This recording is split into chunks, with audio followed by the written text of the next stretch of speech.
Pourquoi le voyage est si puissant? Quel beau sujet à vous, raconter, à vous parler aujourd'hui, puisque je suis en Croatie au moment d'enregistrer cette vidéo, dans un Airbnb, le soleil, qui brille de toute sa beauté à l'extérieur de moi et j'ai pensé vous discuter avec vous de l'aspect du voyage parce que tous les gens à qui je parle, que ce soit mes clients ou en général, le voyage a un attrait exceptionnel. Et quand je dis un attrait exceptionnel, c'est que le voyage, ça nous fait rêver, ça nous fait, anticiper un peu nos vacances. On regarde et on rêve un peu des prochains endroits où on pourrait aller. Quand on a des jeunes familles aussi, ça apporte une dimension, vraiment exceptionnelle. Je me rappelle la première fois qu'on est allé dans le sud avec nos 3 enfants. Andrew avait 2 ans, 2 ans, 4 ans, 5 ans. C'est des moments magiques, c'est des beaux moments de faire vivre ça à ses enfants. Donc il y a la fierté comme parent d'amener ses enfants en voyage et de graver dans leur mémoire des souvenirs mémorables. Et on en a fait plusieurs voyages avec les enfants. Donc ça fait rêver les enfants, ça fait rêver les parents également. Donc je veux vous parler aujourd'hui de la puissance motivationnelle des voyages et je veux vous en parler également d'un point de vue personnel, comme je viens de le faire un peu, mais aussi d'un point de vue business. Comment les voyages peuvent multiplier la performance de vos équipes. Et je veux vous donner également un petit sommaire de comment j'organise mes journées. Est-ce que c'est possible de voyager et travailler? Hein, parce que c'est pas tout le monde qui est familier avec cette notion-là. Il y a des gens qui disent, qui se ferment et qui se disent: «Ben, ça n'a pas de bon sens. Quand tu voyages, tu voyages. Quand tu travailles, tu travailles». Effectivement, la société a fonctionné comme ça pendant des décennies. Mais aujourd'hui, il y a des nouvelles façons de faire qui fait qu'on peut peut-être vivre une certaine partie de l'année quelque part d'autre et en même temps continuer à faire rouler sa business tout en profitant davantage de la vie. Donc, c'est un sujet un peu plus large aujourd'hui qu'on parle ensemble. Vous allez me voir regarder sur mon écran d'ordinateur les notes que j'ai prises pour être certain que la vidéo a une certaine structure. En passant, petite parenthèse, j'espère que vous avez apprécié les derniers podcasts qu'on a d'Isaac. Isaac, comme vous avez, moi maintenant qu'on est associé, Isaac est associé dans 48 heures maintenant. Donc, tout ce qui touche notre académie, tous les programmes, les nouveaux programmes qu'on a sortis. Je pense à l'Express 48 heures, qui est les 8 habitudes gagnantes des champions, des gens ultra productifs. Isaac nous a fait également un programme pour mieux gérer son agenda, que ce soit Outlook ou que ce soit Google. Et croyez-moi, Isaac, quand on parle de stratégie, d'une approche très, très, très tactique, c'est pas pour rien qu'on est associés ensemble. Isaac a un côté tactique qui est vraiment hyper puissant. Et moi, je suis davantage, je vous dirais, dans la stratégie globale. Oui, je peux descendre dans le tactique, mais Isaac est beaucoup plus fort que moi de ce côté-là. Donc, on fait une belle équipe, complémentarité. Ça fonctionne autant en affaires que dans les couples. Alors, voilà pourquoi on est ensemble. J'espère que vous appréciez ce que Isaac fait. Je vous amène tout d'abord, on revient au voyage, puisque c'est le sujet du podcast. Je vous amène un peu, juste vous raconter un peu d'un point de vue personnel, qu'est-ce qui fait que j'adore autant le voyage et on dit toujours qu'il y a une partie de notre esprit ou de qui on est, qui vient de notre ADN et il y a une partie qui est construite par notre environnement, hein. C'est un peu les 2 écoles de pensée et il y a des gens qui disent: «Ben, c'est juste l'ADN, puis ton potentiel est fixe». Et il y a des gens qui disent: «Ton potentiel, la neuroplasticité, tu peux modifier qui tu es, tes habitudes et ta personnalité, parce que le cerveau a cette capacité-là qu'on appelle la neuroplasticité, qui permet de faire des nouveaux chemins de neurones et qui permet d'être une personne complètement différente dans 5 ans, dans 10 ans». Mais il y a une chose qui est sûre, quand j'étais très jeune, j'avais 5 ans, je partais en vélo et on restait à Bécomo, il y avait un petit bois à l'arrière et je disais toujours à ma mère que je partais faire le tour du monde. Et ma mère m'en parle souvent parce qu'évidemment, ma vie a été teintée de ce tour du monde-là, heu, qui faisait partie de moi, donc très, très jeune. Et je lisais aussi beaucoup de livres à l'époque. Évidemment, il n'y avait pas l'internet, donc notre façon de voir ce qu'il y avait, dans les autres pays, c'était le National Geographic, entre autres, que j'ai été abonné pendant des années, pour voir ce qui se faisait avant, ce qui se faisait ailleurs, c'est-à-dire donc ça part de loin cette espèce d'envie-là, cette espèce d'esprit nomade-là que j'ai toujours eu en dedans de moi. Et on peut se demander, hein, quand tu as un esprit nomade, puis que tu veux avoir une famille, est-ce que c'est réconciliable? Absolument que oui, ça s'organise, tout se planifie, tout s'organise. Et avec la bonne communication et aussi en ayant des choix qui sont clairs, bien, il y a moyen de faire fonctionner les 2 parfaitement. J'en suis l'exemple. Mais je voulais vous dire que le voyage, pour moi, ça a parti très jeune, ça a parti d'une vision de faire le tour du monde, de voyager, de découvrir cet esprit-là d'ouverture, de découverte qui me stimule énormément et qui est toujours présente en moi et je crois qu'il va être présente, jusqu'à la fin jusqu'à la fin complètement. Donc l'esprit nomade qui m'habite. Je regarde mes notes. Je dois vous dire aussi que je voyage pas comme, le commun des mortels. J'ai pas vraiment besoin d'aller voir beaucoup de musées. J'ai pas vraiment besoin d'aller voir beaucoup d'attractions très touristiques. C'est pas la façon que moi j'aime voyager. Il faut savoir se connaître, savoir se respecter. Ce que j'aime le plus, c'est aller à la rencontre des gens et découvrir la façon dont ils fonctionnent. Évidemment, il y a la rue, marcher dans la rue. Pour moi, c'est une activité sensationnelle avec ma caméra à la main. Et là, je vais prendre des photos des gens dans la rue, voir comment chaque ville, chaque village se réveille tôt le matin, heu, découvrir le mode de vie des gens dans chaque pays. Ça, pour moi, c'est ma façon fondamentale de voyager et ça me nourrit énormément. Donc j'ai pas tant besoin d'aller voir, les attractions touristiques, même si j'y vais à l'occasion, mais c'est plutôt rare. Donc je veux sentir, je veux parler aux gens et une belle façon de parler aux gens, bien évidemment, c'est dans les restaurants, quand on va déjeuner, quand on va prendre le café du matin, quand on va dîner, quand on va au repas du soir également, avec un petit peu de vin, on rencontre des gens autour de soi, évidemment, et on rencontre aussi les gens qui nous servent dans le restaurant.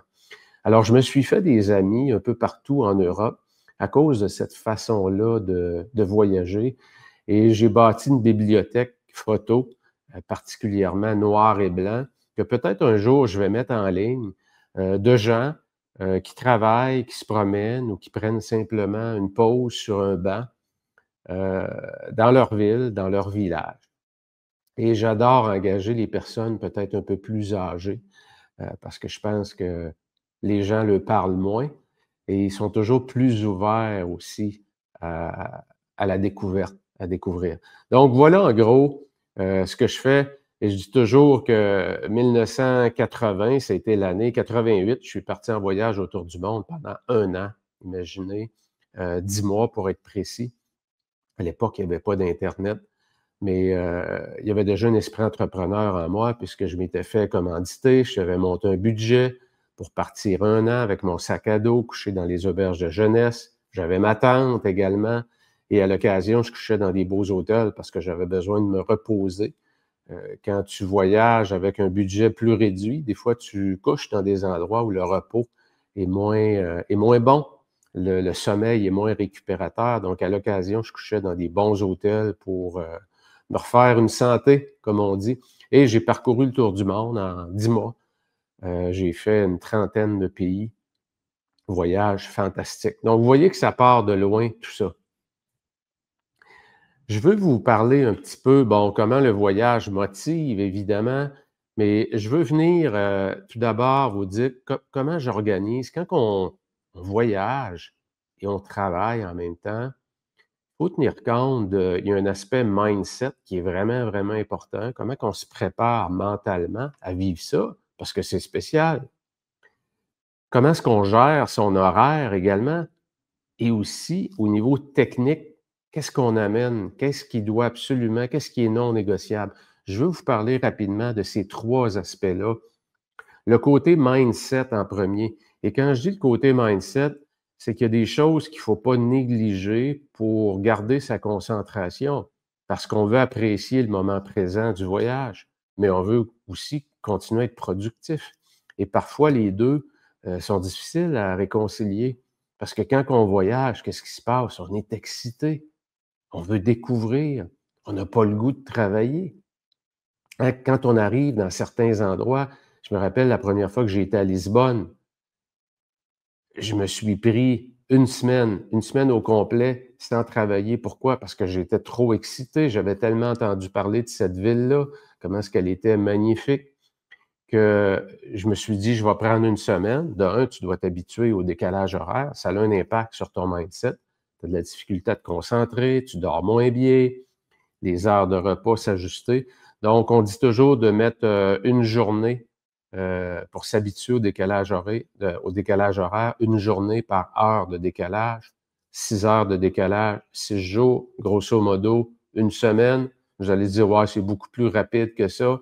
Oui, possiblement, quand tu fais juste voyager, je suis d'accord avec ça, mais quand tu veux voyager et travailler et être productif, et avoir un corps et un esprit qui a pris une nouvelle horaire, des nouveaux rituels, je vous dirais que le barème de 1 heure, une journée par heure de décalage, on est dessus. Donc j'ai pris une semaine pour, diminuer mon excitation de la nouveauté et c'est suite à ça qu'on peut commencer à bâtir un horaire. Donc, avant de rentrer, je regarde juste mes notes, comme je vous disais, pour rien oublier. Donc, l'excitation de la nouveauté, évidemment, c'est important de ne pas sous-estimer cet aspect-là. La nouveauté, le soleil, tout dépendant à quel moment que vous voyagez. Et si vous êtes comme moi, que vous êtes épicurien, ben, il faut se donner une semaine aussi pour s'habituer à les excès de plaisir. Un petit peu trop de vin sur l'heure du midi parce qu'il fait beau, tu es sur une terrasse, tu as découvert un endroit magnifique qui est superbe et tu te dis: «Pourquoi pas profiter du moment?» Et c'est pour ça que le voyage est là aussi. Il faut pas oublier, si on veut travailler et voyager, il faut être capable, d'un, d'être productif, mais d'être capable aussi de pas juste être dans le rationnel. Il faut être dans le passionnel aussi. Il faut qu'il y ait de la passion dans ça et c'est ce mariage-là entre les 2 qui permet de continuer à profiter du moment et aussi continuer à générer des revenus dans sa business, faire rouler sa business comme si on n'était pas là. Donc, mieux gérer l'excitation du début. Je vous parle un peu de l'horaire de travail parce que c'est un aspect vraiment important. Comment est-ce qu'on gère son horaire de travail? Et je vous dirais que si vous êtes parmi ceux qui aimez l'Europe comme moi, c'est probablement le plus bel endroit sur la planète pour quelqu'un qui a une business au Québec pour travailler et voyager. Pourquoi? Parce qu'il y a un 6 heures de décalage. Donc imaginez, si vous vous levez à 7 heures, il est 1 heure du matin au Québec. Donc de 7 heures le matin jusqu'à 2 heures l'après-midi, comprenez que vous avez comme une plage de entre 6 et 7 heures, puisqu'à 2 heures l'après-midi, il est 8 heures au Québec le matin.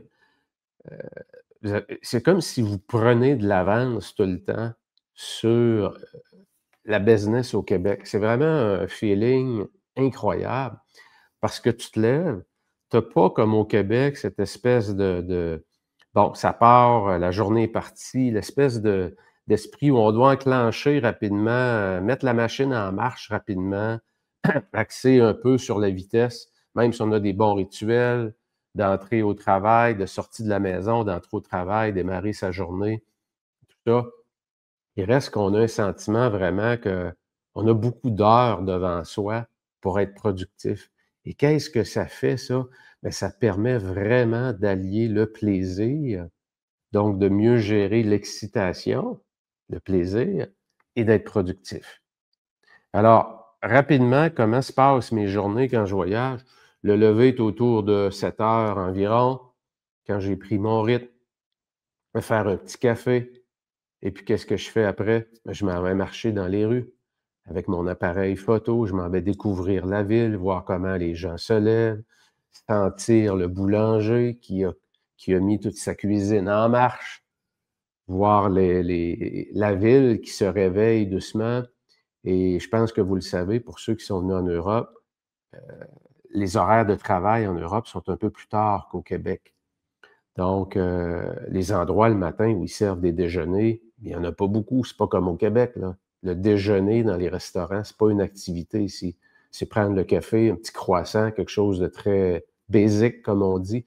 Donc, les cafés vont ouvrir, mais ce qui fait que les villes se réveillent un peu plus tard. Donc, si tu pars vers 8 heures, comme moi je le fais, 8 heures moins quart, je m'en vais marcher, je vais faire mes 10 000 pas, qui est une espèce de religion pour moi. Donc, je m'en vais marcher, profiter du moment, m'asseoir, découvrir. J'ai découvert des endroits absolument magiques, magnifiques. J'ai fait des rencontres le matin aussi, absolument magiques. J'ai parlé avec des gens. Je me suis fait des amis à cause de cette activité-là. Et je suis pas dans l'oppression comme ce serait pas l'oppression, mais cette sensation-là d'enclencher la machine rapidement. Donc, on a beaucoup d'heures devant soi avant que la journée commence.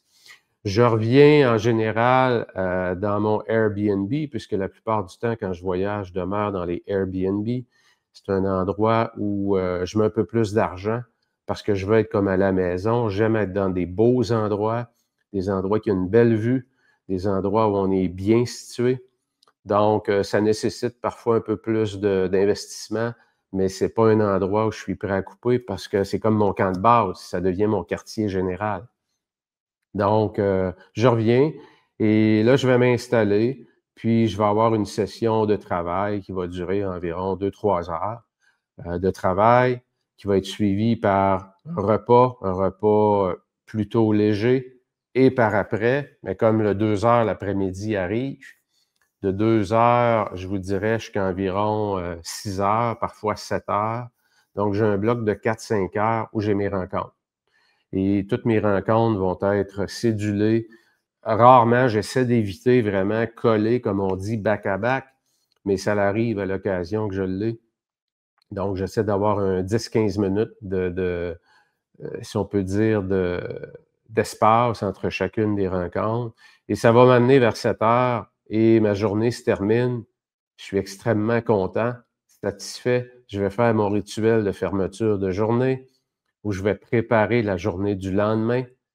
Et puis là, ben, c'est un autre moment magique. Pourquoi? Parce que c'est le repas du soir. C'est aller choisir son resto dans la ville où on est. Encore là, c'est un autre moment de découverte.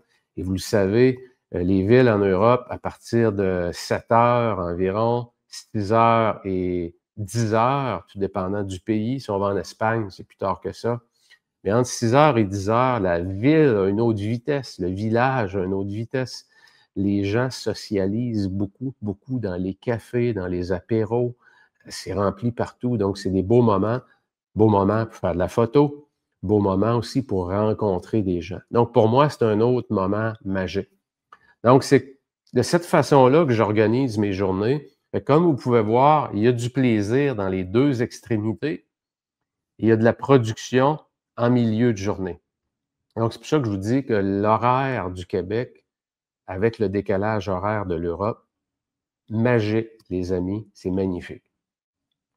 Petit détail que je veux vous donner, juste par rapport aux semaines, évidemment, je regardais mes notes là. Comme vous voyez, je travaille mes journées avec des blocs, comme je le suggère aussi, même quand je suis au Québec, d'avoir des blocs consacrés à des activités précises. Ça peut être des blocs de 15 minutes, ça peut être un bloc de 3 heures. N'oubliez pas une chose, l'attention, le muscle de l'attention atteint son maximum à 90 minutes. Donc, si vous faites des blocs de 3 heures, assurez-vous d'insérer une pause de 15 minutes pour aller récupérer. Et après ça, vous poursuivez votre bloc. Pourquoi? Parce que ça va être beaucoup plus payant, parce que vous allez reposer. C'est comme au gym, si on épuise le muscle et on continue à s'entraîner, à un moment donné, il n'y a plus de gain à faire. Donc, assurez-vous que si vous avez des blocs de 3 heures, d'insérer des pauses à l'intérieur. Pour planifier mes semaines, il y a des semaines où je vais avoir, bon, le week-end, évidemment, qui est libre, et je vais essayer d'insérer 2 journées, 1 ou 2 journées selon la semaine, qui a complètement aucun meeting. Pourquoi? Parce que je suis à l'extérieur et parfois, il y a des endroits que je vais aller voir qui vont nécessiter la journée au complet et je ne veux pas me ramasser, être obligé de revenir euh, dans mon Airbnb vers 3 heures ou 4 heures pour un meeting, ou être obligé de faire un meeting sur le téléphone à l'extérieur. Donc, j'essaie d'organiser ça le plus possible pour pouvoir profiter au maximum, ce qui fait qu'il y a peut-être des journées dans la semaine où je vais booker mes meetings à partir de 7 heures au Québec, non 1 heure, puis ça va aller jusqu'à 7h30, 8 heures. Donc, je vais avoir des bonnes journées remplies pour pouvoir dégager des journées. On module ça selon la météo, puis selon aussi ce qu'on a envie de faire. Au niveau technique, important, la connexion Internet. La connexion Internet, c'est le nerf de la guerre. Et juste vous raconter une petite anecdote. La semaine passée, j'ai dû annuler ce qu'on appelle une masterclass en direct. J'avais une centaine de personnes qui étaient pleines. Il y a 24 heures d'avis. J'ai dû l'arrêter parce que la connexion où j'étais n'était pas suffisamment stable. Et je l'ai découvert en arrivant, malgré ce que les gens vont vous dire dans les Airbnb, que la connexion Internet est bonne. Quand tu travailles et tu as besoin de rencontres en ligne, donc tu as besoin de upload qu'on appelle dans ta vitesse, pas juste du download. Et si ta vitesse n'est pas entre minimum 5 mégabytes, tu ne pourras pas faire tes meetings, ça va constamment couper. Donc, c'est à faire attention et il y a des façons d'assurer ça. J'ai manqué de vigilance à ce voyage-ci, puisqu'en 2025, tu te dis ça arrive presque plus, mais ça l'arrive encore. Donc, si vous travaillez et que vous voyagez et que vous faites beaucoup de meetings en ligne, assurez-vous que la connexion Internet est haute vitesse et autant que possible, demandez ce qu'on appelle un speed test. Et vous allez voir les 2 types de vitesses qui sont nécessaires d'avoir pour avoir un meeting qui se déroule sans tracas. 2 autres choses qui sont importantes, donc d'avoir de l'équipement pour ça. Assurez-vous que vous avez un bon micro et de l'éclairage. Quand les gens voyagent, je vois trop souvent des gens qui essaient de se placer pour que les gens voient l'arrière-plan, dans quel environnement ils sont. Et en faisant ça, qu'est-ce qui se passe? Bien, souvent, leur visage va être très, très mal éclairé et il va y avoir souvent du bruit. Donc, soyez vigilants, soyez professionnels. Si vous voyagez et vous travaillez, équipez-vous pour avoir du son, de l'éclairage et de l'image comme au bureau. Et il n'y a pas de limite dans ça, puis c'est du poids supplémentaire à traîner, mais c'est une question de respect aussi envers votre clientèle. C'est que si vous faites vos meetings sur le téléphone, avec de la sueur, au soleil, avec les lunettes fumées, pensez-y un peu. Le client à qui vous parlez, lui, il n'est pas en train de profiter de la vie comme vous le faites. Donc, assurez-vous que dans vos rencontres, vous dégagez une image professionnelle. Ça ne veut pas dire ça qu'il ne faut pas montrer aux gens les endroits où on est. Ça ne veut pas dire qu'il ne faut pas partager ces moments de joie-là. Mais il faut demeurer professionnel dans sa façon de le faire. Pour moi, c'est fondamental et c'est vraiment important et c'est une question de respect pour la clientèle. Évitez votre message d'absence. Pas besoin de mettre ça puisque vous voyagez et vous travaillez. Donc, logiquement, moi, il y a des clients qui je parle et qui me disent: «Ah ouais, tu es en Europe?» Caroline, j'aurais jamais pensé ça. Quand les gens me disent ça, je suis content. Pourquoi? Parce qu'ils ne voient pas de changement dans la qualité de l'image que j'ai, parce que je traîne de l'équipement professionnel. Dans le son également, ça ne sonne pas comme on dit en québécois «canis». Donc, quand je suis au bureau, j'ai un studio professionnel. Quand je voyage, j'ai aussi de l'équipement professionnel. C'est pas le même niveau qu'au bureau, évidemment, mais c'est pas loin. Et c'est suffisamment proche en qualité entre le bureau et quand je voyage que les gens ne voient pas de différence. Donc, assurez-vous d'avoir ce qu'il faut pour dégager une image professionnelle. Je vous ai parlé de mon horaire typique. Je veux vous parler, pour terminer avec ça, comment est-ce que le voyage a cette capacité-là de nous motiver? Hein, je pense qu'on a tous des rêves d'endroits où on veut aller. Je vous invite vraiment à faire une liste. à faire une liste de ça. Laissez-vous aller. Faites-vous une belle liste d'endroits que vous aimeriez visiter. Et après ça, mettez de l'ordre dans ça. Numéro 1, c'est quoi? Numéro 2, numéro 3.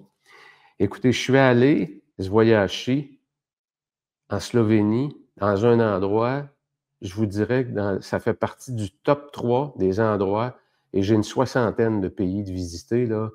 J'ai vu la plupart des coins de la planète, et je vous dirais qu'un des plus beaux endroits et moments que j'ai vécu, c'est en Australie, dans le désert de l'Australie, dans un endroit qu'on appelle Ayers Rock.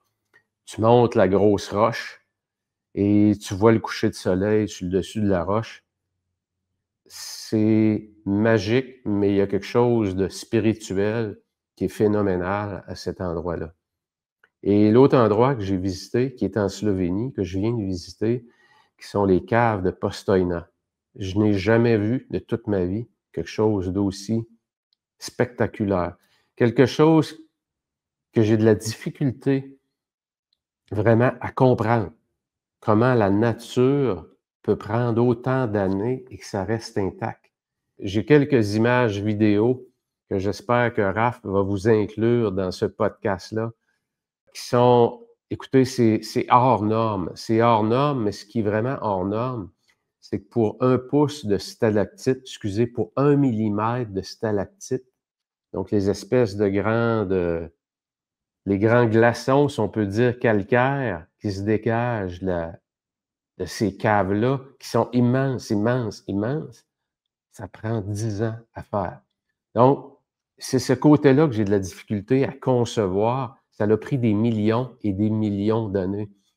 Et quand notre vie, faisant un chiffron, est sur 100 ans, des millions d'années, on ne peut même pas s'imaginer que ces caves-là ont été construites. Mais c'est magique comme endroit. Donc, le voyage a cette capacité-là à nous faire voyager au niveau personnel. Et je vous invite vraiment à vous faire votre liste, à vous faire un budget et à placer de l'argent à chaque mois. C'est probablement la meilleure façon d'y arriver. Parce que je connais tellement, tellement de gens, certains amis, qui me parlent du même voyage il y a 10 ans, il y a 20 ans, qu'aujourd'hui. Pourquoi? Parce que d'un, ils ne l'ont pas planifié. Mettez-le dans l'agenda. Ça coûte combien? Si vous voulez aller en Polynésie française, à Bora Bora, ça coûte une fortune, aller là. Ça coûte 30 000 pour un couple, pour une semaine. Bien, vous me voyez venir. Mets ça dans 3 ans, puis mets de l'argent de côté à chaque mois. Peu importe votre budget, peu importe l'endroit où vous voulez aller, tout s'organise. Tout est possible.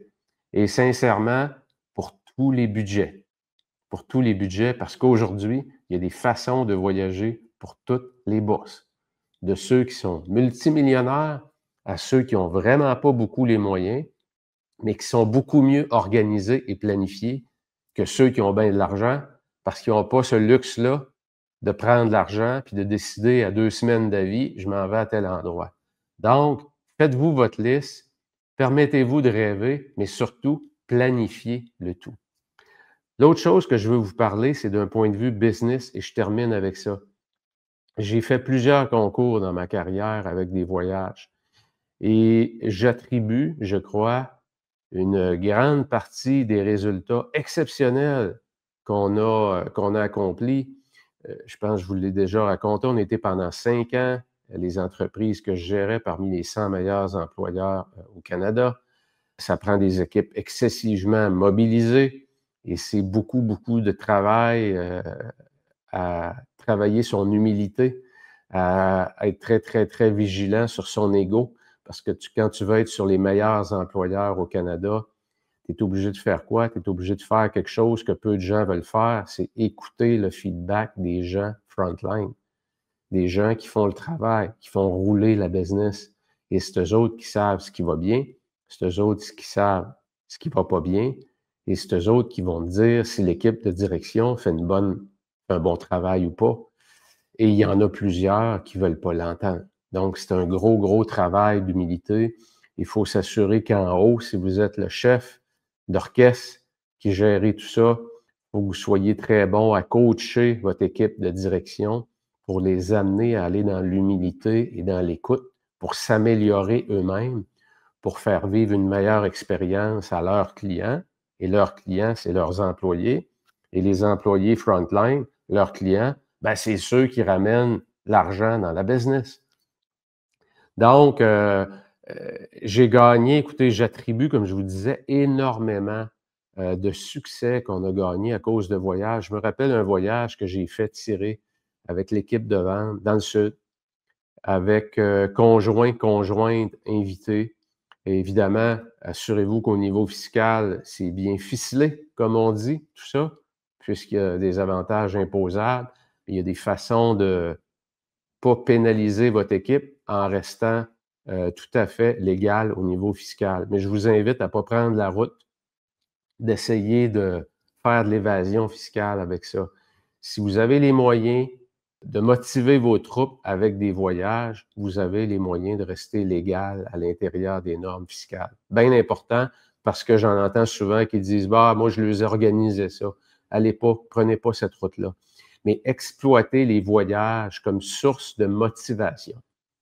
Et on a atteint des ventes records à cause de quoi? Parce qu'on avait fait un voyage, on faisait tirer des voyages, donc j'avais 5 personnes accompagnées, donc une dizaine de personnes, imaginez, dans l'équipe de vente, qui partent ensemble et le concours est sur 3 mois avec un système de pointage. Donc là, il n'y a pas de limite à ce que vous voulez faire, ce que vous pouvez faire, mais je vous encourage à le faire sur une période de 2 à 3 mois. Pourquoi? Avec les trimestres, parce que ça permet de vraiment donner un boost incroyable à vos ventes et ça crée une énergie dans votre équipe de vente qui est exceptionnelle. Exceptionnelle. Donc, ça vous permet de défoncer, comme on le dit, vos résultats. Alors voilà, j'ai été un petit peu, comme ça m'arrive souvent, je pense, un petit peu brouillon. J'ai été dans mon horaire personnel, dans les avantages au niveau business, dans les avantages au niveau personnel également.